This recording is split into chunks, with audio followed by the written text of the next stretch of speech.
situation in Lebanon is continuing to deteriorate, unfortunately, without any clear path to recovery in the country. So since 2019, the multi-crisis that hit the country from political to social to economic, financial, is still continuing.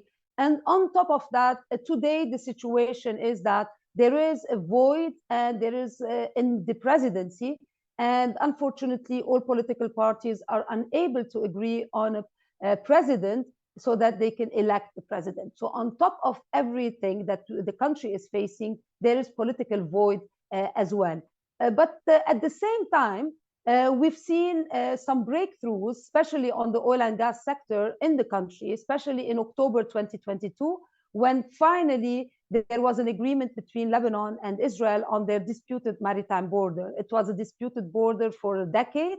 It started in 2011, and then in October 2022, with the support of the US administration and the mediator Amos Hochstein, Lebanon and Israel reached a deal and they agreed on the borders. Automatically, that agreement relaunched the hydrocarbon activities in Lebanon.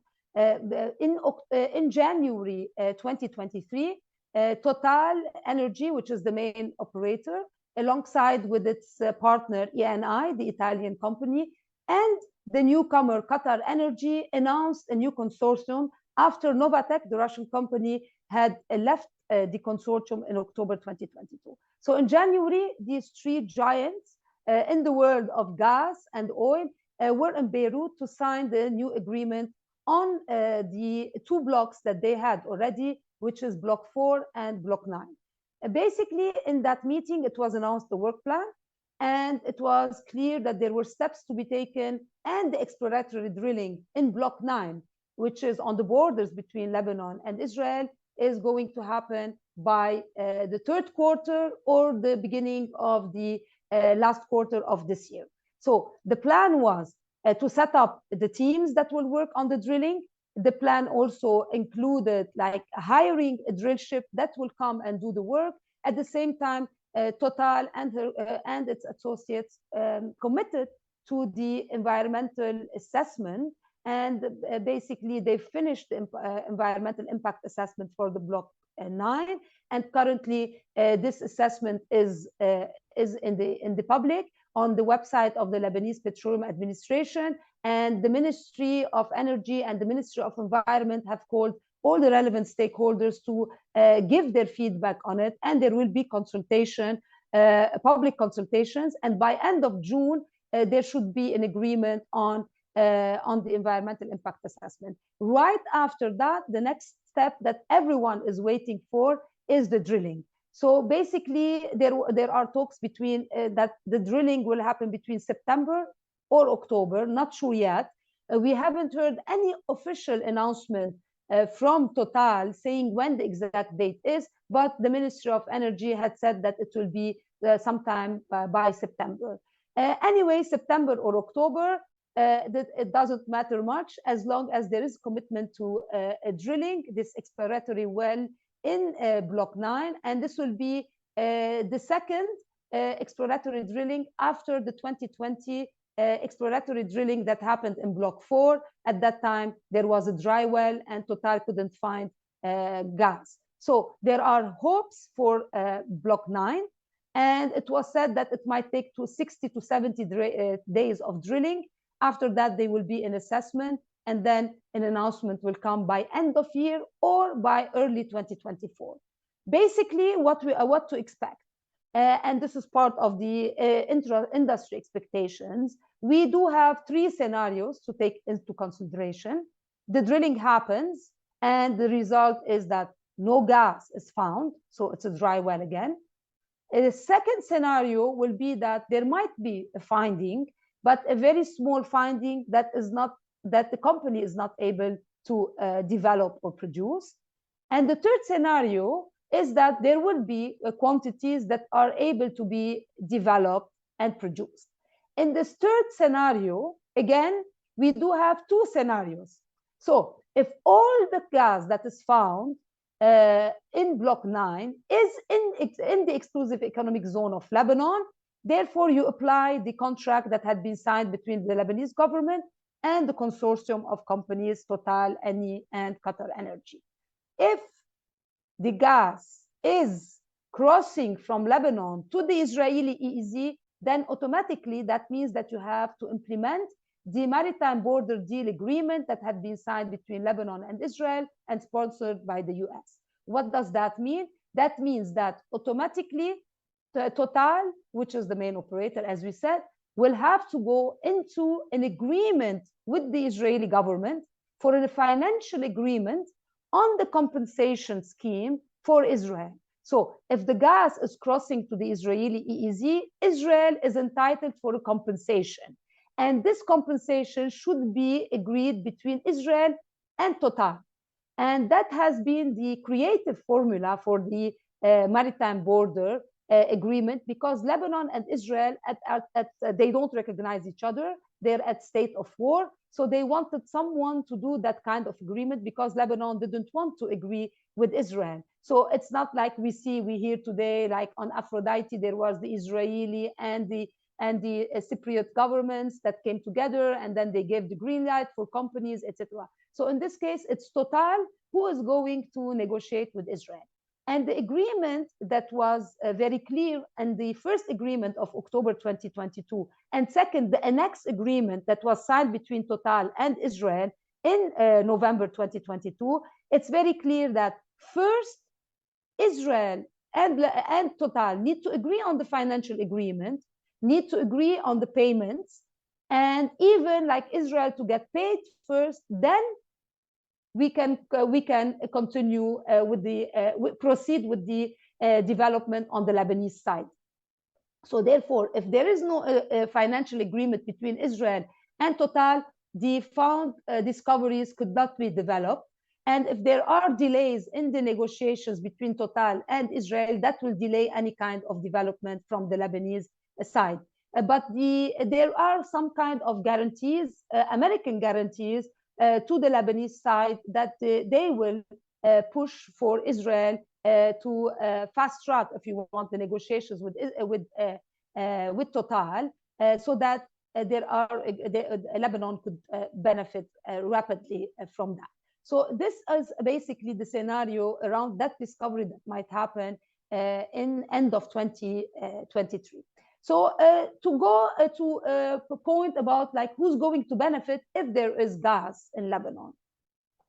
Basically today the parliament is looking into the sovereign wealth fund law, because according to the 2010 law that had been that is the law that is managing the whole hydrocarbon sector in Lebanon, and it says that there should be a sovereign wealth fund set up for the proceeds to go into that sovereign wealth fund. And that requires a law, of course. So today, the parliament is looking into these laws. There are 4 laws that had been submitted to the parliament, and the committees are looking into these laws. In one way, you say that, yes, it's good that they are studying the sovereign wealth law, but at the same time, you know that the sovereign wealth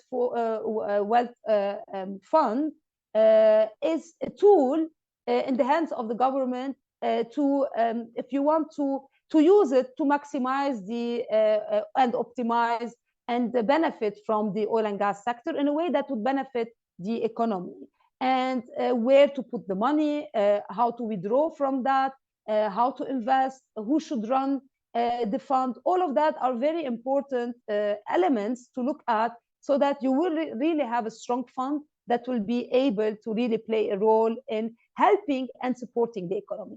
Today, unfortunately, there is no roadmap for the recovery of the country. The country is in total collapse economically and financially, and there is no positive outlook for the country. We don't know where the country is going to go. And studying that sovereign wealth fund without an outlook, an economic outlook, it's a bit tricky, because the money is not going to come soon. The money might come from here to 5 years or 10 years if we were lucky in the discoveries and we were lucky in going into the production phase. but the country doesn't know exactly where it will be in 5 or 10 years because there is no outlook. If it continues in the politics of laissez-faire as it is now, so we will be in a very dramatic situation where maybe all the proceeds of this money doesn't need to go to a sovereign wealth fund. It needs to go directly into the economy to at least support the whatever could be supported or saved in the economy. So therefore, studying the sovereign wealth fund is good in theory, but in practice, where we are today, it's really a dangerous task and a futile, more than dangerous. It's obsolete. It doesn't lead to anywhere because we don't have all the uncertainties about the and unknowns about the politics of the country, about the economics of the country, the finances of the country, and therefore, even like the hydrocarbon sector, we don't know. We're just waiting for Block 9 results. There are no plans for Block 4, and the second licensing round for the other 8 blocks had been open since April 2019, and we haven't seen any interest. So therefore, even we don't know if there will be a vibrant sector for the country. That said, just my last point about what's happening regionally, so that we end a bit on a positive note. It's true that Lebanon doesn't have discoveries yet, and it's true that maybe the second licensing round will be postponed, and it's true that we are not seeing interest for these blocks in Lebanon. But we are seeing some kind of interest happening in the region. We're seeing the American companies, Chevron, Exxon, acting. We see that Aphrodite, after many years, now suddenly there are interest, and there are the appraisal drilling that is happening, and most probably going into development. That is an interesting change.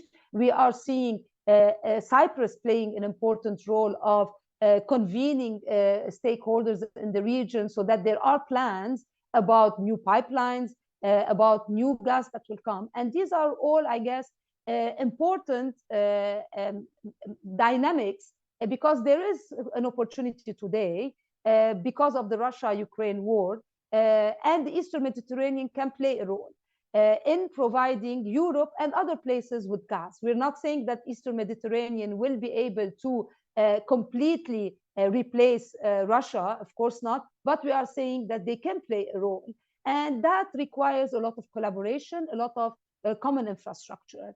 And even for Lebanon, maybe at one point it will be put on the table that if Lebanon wants to be able to develop whatever gas it has, maybe it has to work with the regional players and collaborate with them and use the infrastructure that already exists, all that will be existing later, to be able to really to be able to profit. So therefore, and benefit. So basically, these dynamics that are happening and the interest back that is and the interest in the Eastern Mediterranean is a positive thing, and it could be positive for Lebanon if Lebanon understands that there should be this kind of collaboration, and this collaboration could be with Cyprus, or it could be even with Egypt.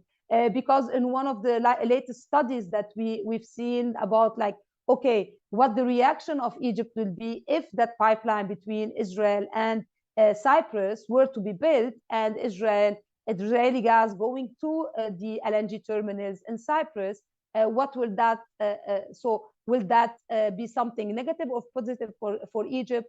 Egypt, who wants to play that role, the hub role, and continue to be the center of the gas that goes to Europe and elsewhere through the LNG terminals. Basically, if this deal between Israel and Cyprus happens, and if this pipeline is built and all the projects go accordingly, that could be one way for the Lebanese gas to go through the Arab gas pipeline from Syria to Jordan to Egypt, and through the LNG terminals of Egypt, and then to Europe. So whatever Egypt might be losing from this, maybe a shift of some part of the Israeli gas through Cyprus could be replaced by the Lebanese. So that's why the idea of collaboration, cooperation, and using common infrastructures that exist or will be existing later is a very important point for all the countries in the Eastern Mediterranean that are interested to develop their gas further and use this opportunity of 10 to 15 years